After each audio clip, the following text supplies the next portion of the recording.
Рано утром мы, корреспонденты Ана Ньюс, приехали в Джобр и направляемся на позиции сирийско-арабской армии для того, чтобы задокументировать операцию в районе площади у одного из торговых центров. Это театр военных действий сегодня. Разноуровневая застройка за площадью – это мощная линия обороны боевиков. Все здания соединены в одну линию обороны тоннелями, окопами и траншеями. Там вырыты тоннели для транспорта вплоть до танков. Из видео боевиков мы знаем, что там есть и танки Т-72, и «Шилки». Противник силен и хорошо обучен. Находиться здесь опасно, так как снайпера постоянно вели здесь дуэли и позиции пристрелены как с солдатами, так и боевиками. Если слишком выставиться, то можно спровоцировать снайпера-террористов на выстрел. Уже не раз мы бывали в этом молле и снимали, как солдаты круглосуточно несут службу в этом здании. Летом 2013 года этот современный бизнес-центр был захвачен боевиками. Они успели вынести из него все самое ценное и устроили в этом здании оборону. В ходе боев боевики отступили, и бизнес-центр сгорел.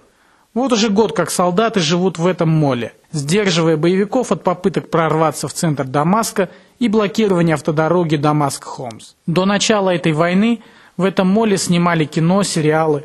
Здесь бурлила деловая активность. Сейчас это все в прошлом. В здании был сильный пожар, все в копоти и стоит запах гари. Сирийские солдаты живут здесь уже год, и это никак не сказывается на их улыбчивости и радушии. Уже не раз они отражали атаки террористов в этом разбитом здании. Простые герои сирийского народа. Началось.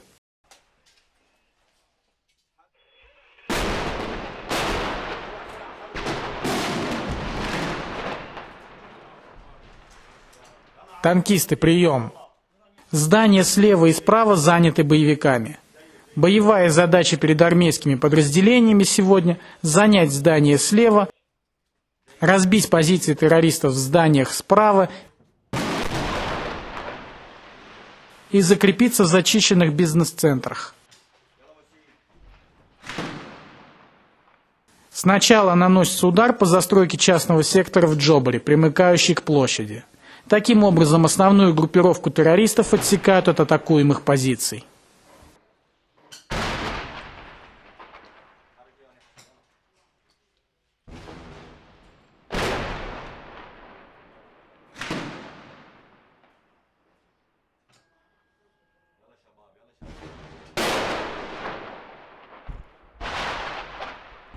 Офицер сейчас получает информацию с передовой и держит связь с танкистами.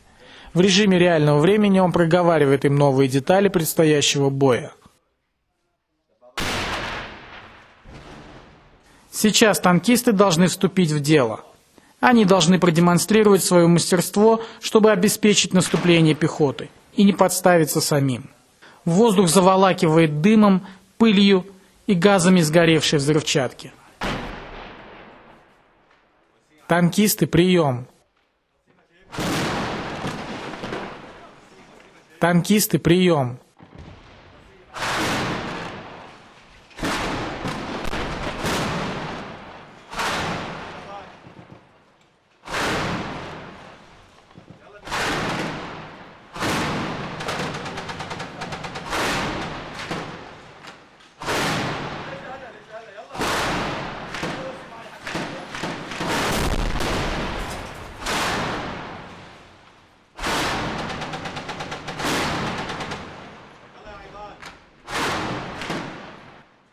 Все, давайте, выдвигайтесь. Вперед, танкисты!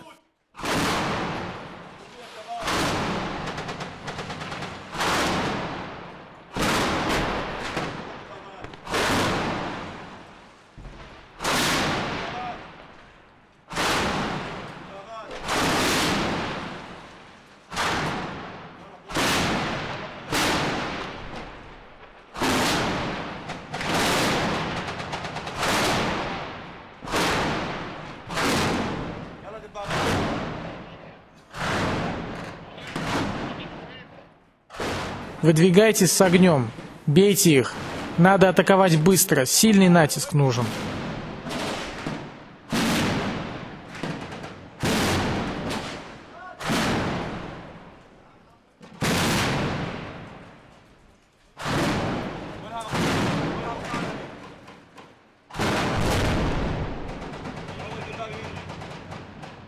В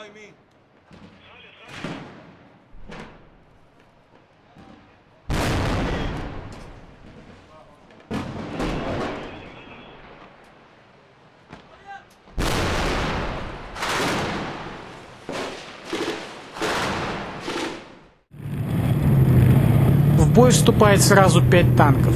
На все мы установили камеры, и все они сработали. Для полноты картины грамотного действия бронетехники в городском бою я оставлю все камеры в фильме.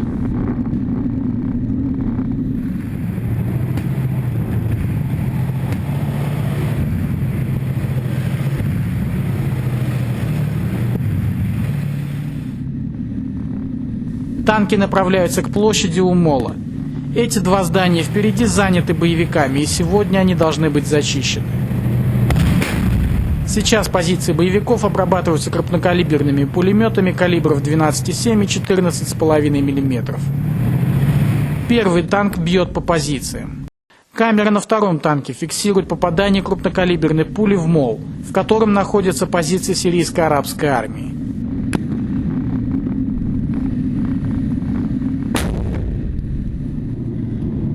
Выход танков на поле боя прикрывается пехотными подразделениями, чтобы колонна боевых машин не была атакована на марше.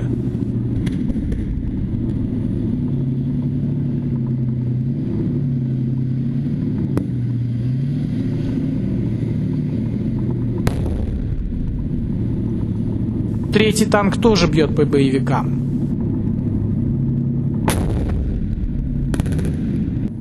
Танкисты сейчас бьют по очереди, чтобы увеличить плотность огня и минимизировать паузу на перезаряжание орудия.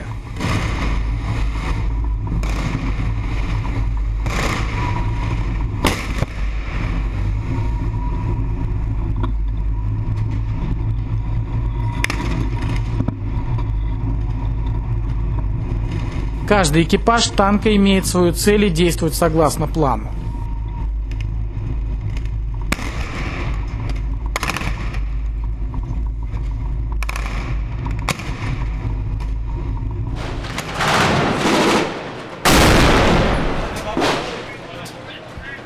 По боевикам мы идем.